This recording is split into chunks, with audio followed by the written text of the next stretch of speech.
அன்பார்ந்த சகோதர பெருமக்களே, இன்றைய காலகட்டத்திலே நாம் பார்க்கிறோம், நம்மை சுற்றி இருக்கக்கூடிய பள்ளிவாசல்கள் மிக அழகாக இருக்கின்றன. அதுவும் குறிப்பாக ரமலானுடைய காலம் அல்லது ரமலான் அல்லாத காலம், ஒவ்வொரு பள்ளிவாசலையும் பார்த்தோம் என்றால் ஜெகஜோதியாக இருக்கிறது. பள்ளிவாசல்கள் மின் விளக்கால் அலங்கரிக்கப்பட்டிருக்கிறது. அடுத்தபடியாக அழகான வர்ணங்களால் அங்கே பெயிண்ட் பண்ணப்பட்டிருக்கிறது. அது மட்டுமல்லாமல் பள்ளிகள் எல்லாம் குளிரூட்டப்பட்டிருக்கின்றன. இன்னும் போனால் பள்ளிவாசல்களுடைய விரிப்புகள் எல்லாம் காப்பட், அழகான சொகுசான மென்மையான காப்பட்டுகள் விரிக்கப்பட்டிருக்கின்றன. பள்ளிவாசல்களிலே கண்ணாடிகள் மூலம், அதி உயர்ந்த அழகான கண்ணாடிகள் மூலம் ஜன்னல் நிர்மாணிக்கப்பட்டிருக்கிறது, கதவுகள் நிர்மாணிக்கப்பட்டிருக்கிறது.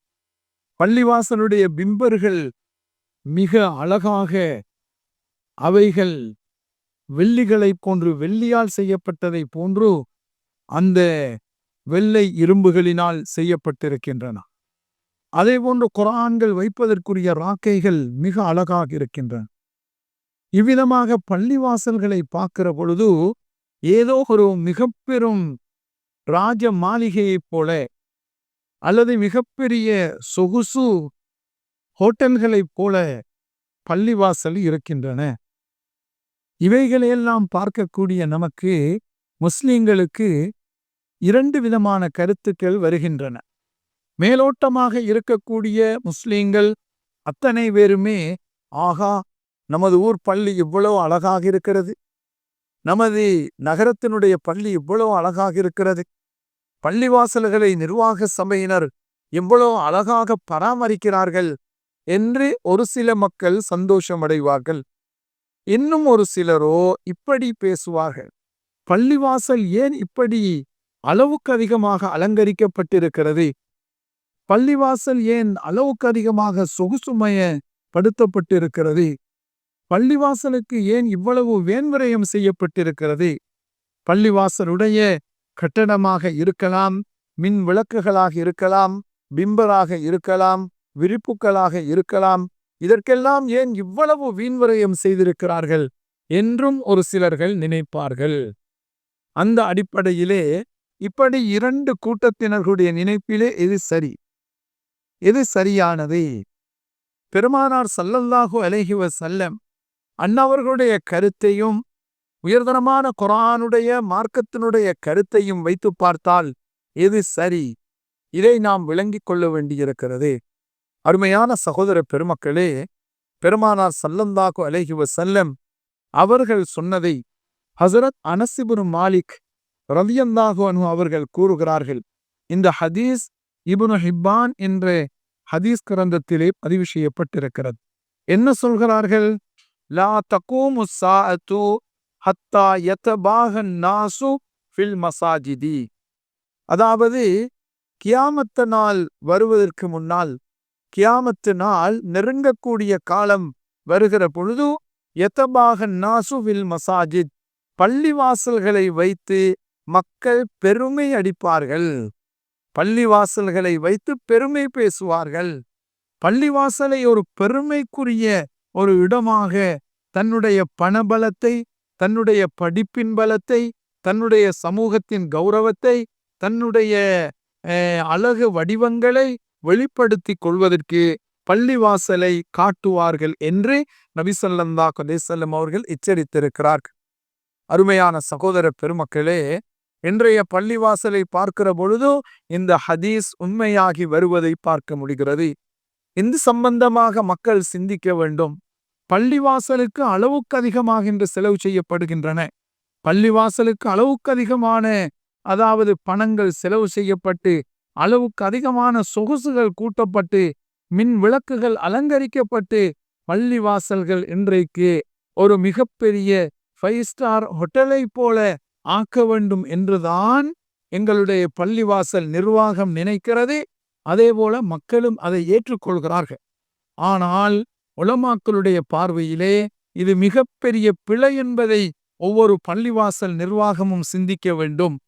பள்ளிவாசலுக்கு தாருங்கள், பள்ளிவாசலுக்கு தாருங்கள் என்று சொல்லி பள்ளிவாசலை அலங்கரிப்பதனால் எந்த பயனும் கிடையாது, எந்த நன்மையும் கிடையாது. நபி அவர்கள் சொன்னார்கள், பள்ளி கட்டினால் சுவர்க்கத்திலே ஒரு மாளிகை அல்லாஹ் அமைத்து கொடுக்கிறான் என்று. இந்த ஹதீஸை வைத்துக்கொண்டு எங்களது மக்கள் பள்ளிக்கு வாரி இறைக்கிறார்கள். யாரை கேட்டாலும் கூட பள்ளிக்கா நான் தருகிறேன், லட்சம் தருகிறேன், கோடி தருகிறேன் என்று செய்கிறார்கள். ஆனால் தேவை இல்லாமல் பள்ளிக்கு செலவு செய்யப்பட்டால் அதற்கு நன்மை கிடைக்குமா என்றால் நன்மை கிடைக்க மாட்டாது. அது இஸ்ராபாகத்தான் அமையும், வீண்விரயமாகத்தான் அமையும்.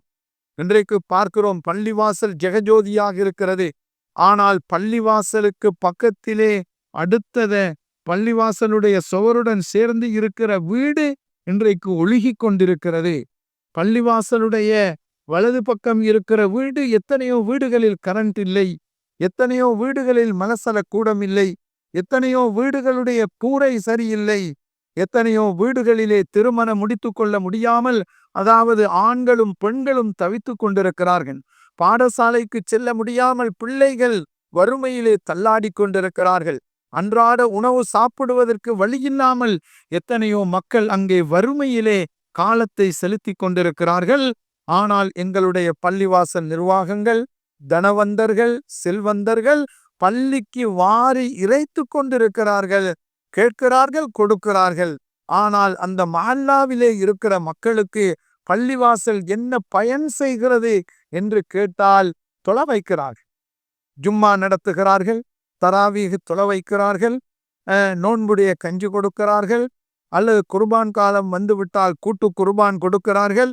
இப்படி சில வேலை செய்யப்படுகிறதை தவிர ஏழை எளிய மக்களுடைய வறுமையை துடைப்பதற்காக, நோயாளிகளின் நோய்களை குணப்படுத்துவதற்காக, துன்பத்தை நீக்குவதற்காக பள்ளிவாசல் மூலமாக மக்களுக்கு உதவப்படுகிறதா என்று சொன்னால் அது இல்லை என்றுதான் சொல்ல வேண்டும்.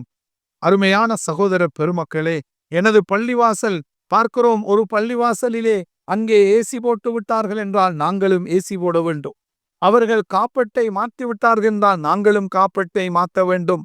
பள்ளிவாசல் பிம்பரை மாற்றி விட்டார்கள் என்றால் நாங்களும் மாற்ற வேண்டும் என்று இன்றைக்கு போட்டி போட்டுக்கொண்டு இந்த வேலை நடைபெறுகிறது. இதற்கு நன்மை கிடைக்குமா என்று கேட்டால் இதற்கு நன்மை கிடைக்க மாட்டாது என்றுதான் சொல்ல வேண்டும். அதனால் பள்ளிவாசலை தேவையில்லாமல் அலங்கரிக்க வேண்டாம் என்கின்ற வேண்டுகோளைத்தான் நாம் விட வேண்டி இருக்கிறது. பள்ளிவாசல்களது இமாம்களது பொருளாதாரம் கூடியிருக்கிறதா, சம்பளம் கூடியிருக்கிறதா என்றா இல்லை. பள்ளிவாசலுடைய பணி செய்கின்ற இமாம்களுடைய லீவுகளை கொஞ்சம் கூட்டி கொடுத்திருக்கிறார்களா என்று சொன்னால் இல்லை. ஆனால் பள்ளிவாசல் இமாம்களுக்கோ பள்ளியினுடைய மஹல்லாவாசிகளுக்கோ பயன்கள் இல்லாமல் பள்ளிகள் அலங்கரிக்கப்படுகின்றன. ஆனால் அந்த பள்ளிவாசல்கள் அலங்கரிக்கப்படுவது பாவத்தின் பக்கம் கொண்டு சேர்க்கும். அனஸ் ரலியல்லாஹு அன்ஹு அவர்கள் இன்னும் அறிவிக்கிறார்கள், புகாரியிலே வருகிற செய்தி, யதபாஹூன பிஹா சும்ம லா யஅமுருனஹா இல்லா கலீலா. பள்ளிவாசலை கட்டுவதிலும் அதாவது அழகுபடுத்துவதிலும் பெருமை அடிப்பார்கள். ஆனால் பள்ளிவாசல்களிலே செய்யப்பட வேண்டிய முழுமையான பணிகளை அவர்கள் செய்ய மாட்டார்கள். கொஞ்சம்தான் அங்கே செய்யப்படுகிறது என்று அவர்கள் சொல்கிறார்கள். இந்த விஷயத்திலே நமது சமுதாயம் கவனம் செலுத்த வேண்டும். பள்ளிவாசலை நபி ஸல்லல்லாஹு அலைஹி வஸல்லம் அவர்களுடைய காலத்திலே நிர்வாகம் செய்வதை போன்று எளிமையாக, அழகாக, தக்குவாவுடன், தர்மத்துடன் அந்த பள்ளிவாசலை பரிபாலனம் செய்ய வேண்டும். அதுவே சிறந்த பள்ளிவாசல் என்பதை நாம் புரிந்து கொள்வோம். எல்லாம் வல்ல இறைவன் நம் அனைவருக்கும் அருள் புரிவானாக.